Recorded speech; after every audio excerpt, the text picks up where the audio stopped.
up how businesses are preparing to reopen in Sioux Falls after the city council eases coronavirus restrictions. And tattoo shops are preparing to reopen, but with some changes. What you can expect.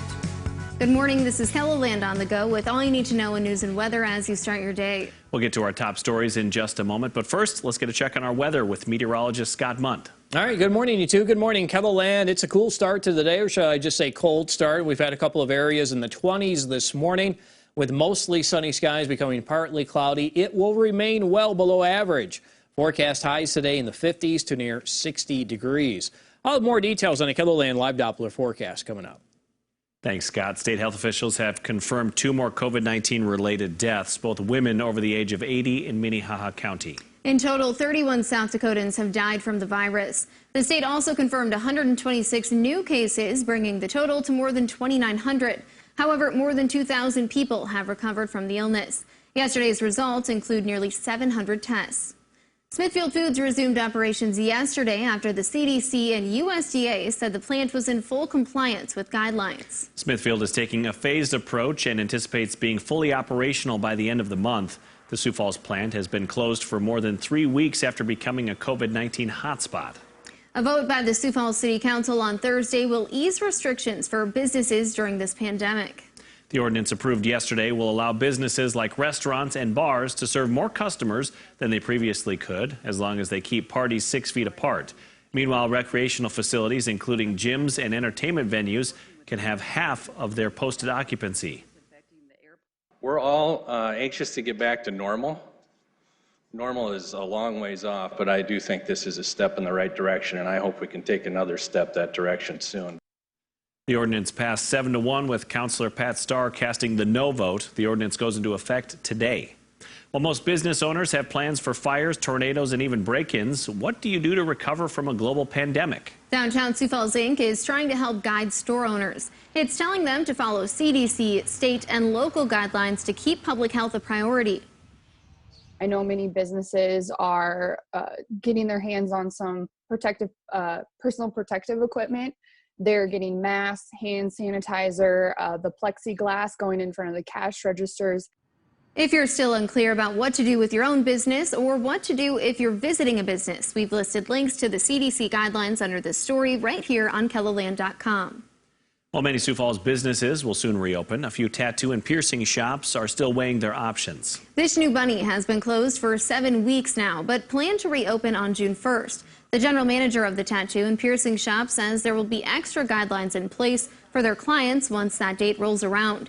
He says there will be no walk-ins allowed and only the person getting the tattoo or piercing can come to the appointment. So we're just taking it slow.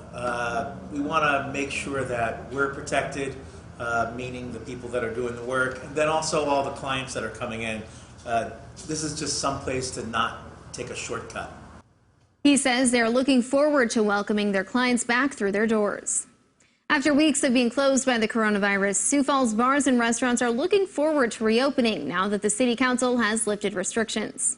The businesses will be required to space customers 6 feet apart.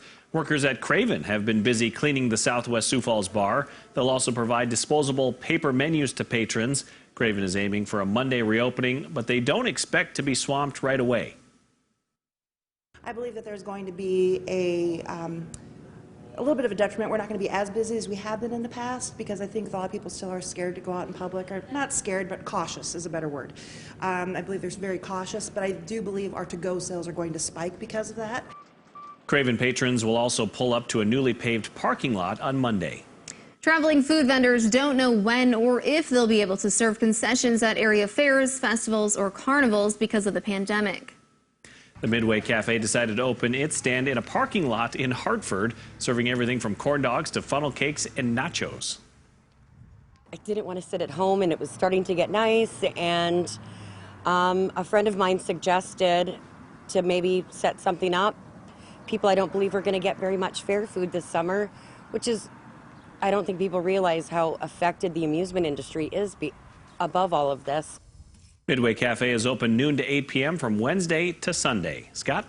See that bucket of nachos? It was I a know. bucket of nachos. You go for a corn dog or some funnel cakes? Delicious. Absolutely. Delicious. Say, we'll have light winds for today, but that changes tomorrow. As a cold front moves across the area, we'll have west to northwest winds in the western central parts of northern South Dakota. Still with a southerly wind, we'll go southwest winds in the southeastern Kettleland, but they'll also be strong. Now, the sustained winds will be anywhere from 20 to maybe to 35 miles per hour, but it's the wind gusts that really get you. We're looking at wind gusts over 40 miles per hour, even over 50 miles per hour in parts of western South Dakota during the early part of the afternoon. And they'll eventually move in the central Kettleland during the late afternoon and early evening hours. Futurecast in the meantime today showing mostly sunny skies. So we have mostly sunny to partly cloudy conditions in our forecast for today. Rain chances start to pick up as we go through the late overnight hours and toward daybreak tomorrow. And then we'll go with scattered showers and isolated thunder showers, mainly for eastern Kettleland tomorrow. And I stop Futurecast at 6 o'clock in the evening because it's pointing to a couple of snowflakes in and around Watertown. Here's our forecast today. Expect afternoon highs in the 50s and 60s, and you can always check that 7-day forecast while you're online here at KETTLELAND.com. All right, thanks, Scott, and thanks for joining us for KETTLELAND on the Go. Be sure to join us on air for midday in KETTLELAND. Until then, you can get up to the minute developments right here on KETTLELAND.com. Now go have a great day.